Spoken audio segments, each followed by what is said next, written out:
So it's probably not news to you to know that there's a lot of jobs in cybersecurity.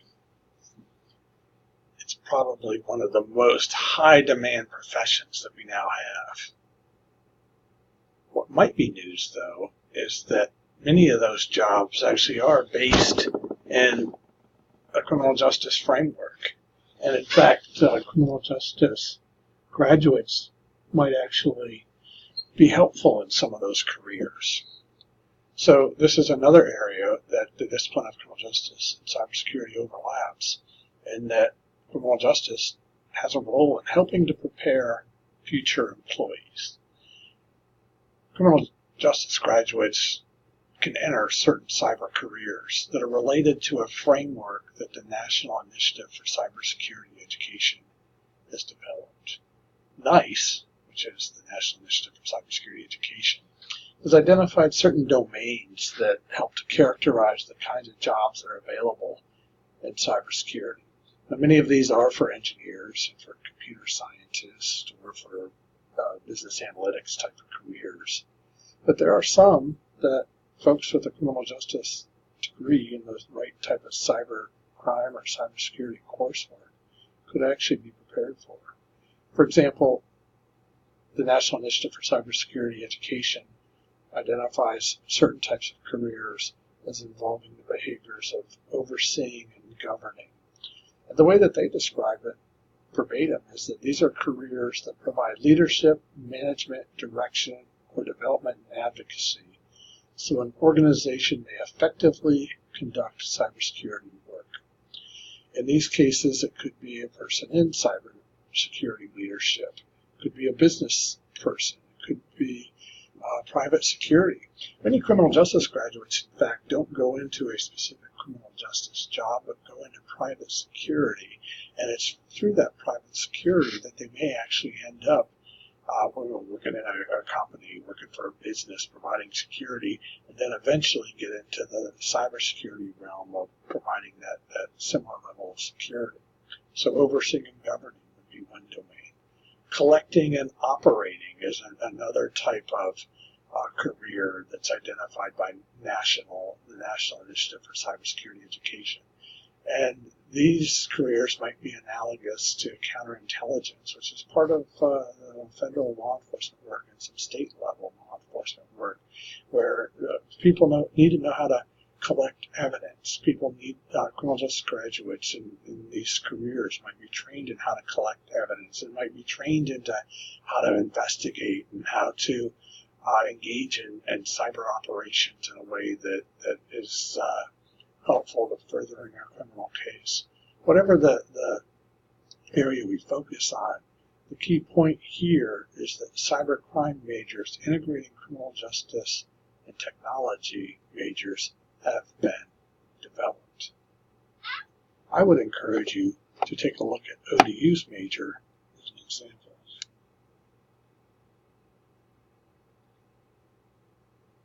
If you go to ODU's website, you will see a great deal of information about our program. And we do have a couple of different majors. We have a cybersecurity major, we have a cybercrime major, we have a cyber operations major. But one of the things that I think is particularly interesting when we think about our programs that we offer in the academics, again, as I mentioned, we have these interdisciplinary majors, cybersecurity, cybercrime, we have graduate work. But what we also have that I think is very telling is when you look at the faculty that we have, you have faculty from engineering, from political science, from sociology and criminal justice, from psychology, from computer science, computer engineering, and so on. And what we've done here is we've integrated our technology majors and our criminal justice majors so that students will have a better overall overview of cyber security and cybercrime. And from our perspective, these majors are especially helpful in preparing students for a number of different careers or pathways into the workforce that will help them to understand crime as crime evolves in the future. Now, part of that evolution, part of that preparation that criminal justice as a discipline has provided is some insight into the whole field of digital forensics. Indeed, when we look at criminal justice and cybersecurity and the overlap, we know that this discipline has helped to expand the field of digital forensics. Digital forensics, most will say, came out of criminal justice. Now here's a definition that was offered by an author, Palmer, a number of years ago, and a roadmap for digital forensic research.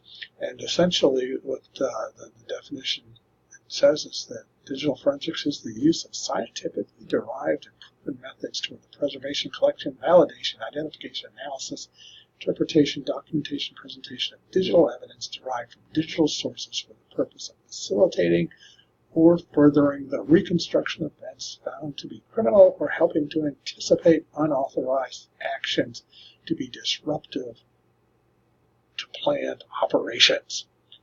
You will not be asked to quote that definition.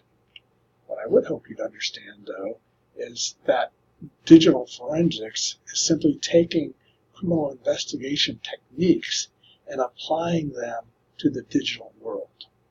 It's taking that strategy of identifying evidence, finding evidence, preserving evidence, collecting evidence, and how do we do it in a way that protects the rights of the offender suspects, but also legitimizes that evidence. Now, it's not nearly as easy as television shows make it out to be. Most television shows make the crime seem as if it happens and gets solved within an hour. Digital forensics, I would suggest, is something that all of us can benefit from learning about. As we've noted before, every crime has a digital component.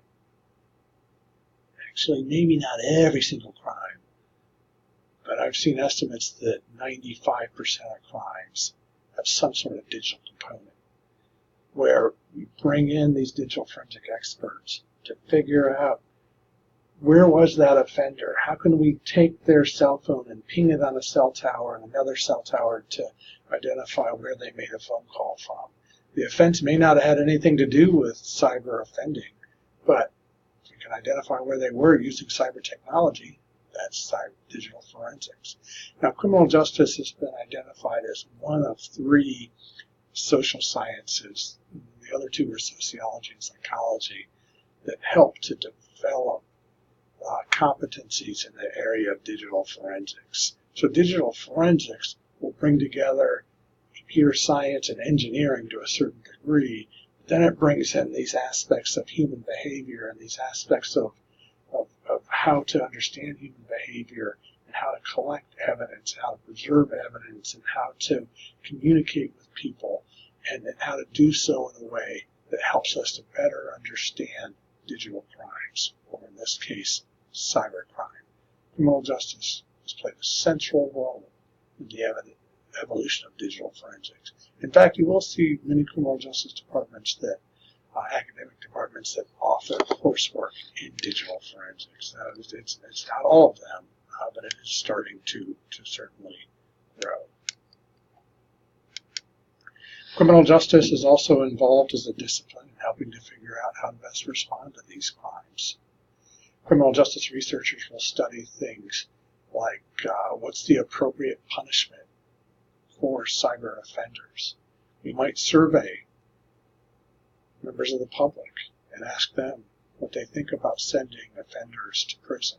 What do they think if what's the public think if someone's on probation? Should we limit their access to computers? We might be able to study, we do study, whether punishment prevents future misconduct, or are there certain ways that are examples where punishment actually contributes to misconduct. So criminologists, criminal justice scholars, as part of our discipline and its relation to cybersecurity, study what are those appropriate punishments, what do people think those punishments should be, and do they actually work? We also, in our discipline of criminal justice, get heavily involved trying to study appropriate prevention strategies. How do we prevent cyber crimes from occurring? One researcher, David Heyman, in his research team, did a number of studies on where they're using what's called a honeypot, where they allow people into their network. And what they studied is whether or not warnings in that network would keep people out of the network. And they essentially found they didn't necessarily keep them out, but certain types of banners that would pop up if someone was in a particular cyberspace they weren't supposed to be in, it would get them out more quickly. So it wouldn't keep them out, but it would get them out more quickly. Criminologists studying how do we prevent cyber offending. Does the use of banners in cyberspace, and this is an example, imagine you're somewhere you're not supposed to be, and a message popped up on your computer that they knew you were there. Most of us might leave right away. But again, cyber offenders might stay a little bit longer. Researchers, criminologists might also study the degree to which people use virus protections. Who's using them? Why do they use them? What are they using? Criminologists will also explore how the different laws and policies are able to prevent or stop criminal behavior in the cyber world. And in particular, some criminologists might study whether workplace policies control cyber offending, whether policies about phishing and how employees are supposed to respond to phishing or phishing attacks, would those address or prevent victimization.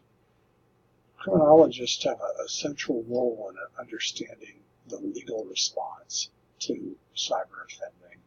And in particular, what we note is criminologists have helped to determine how laws should be written, how they should be applied, and how they should be evaluated. And in the next mini module, we're going to focus on how criminologists have helped to understand and research cyber law specifically.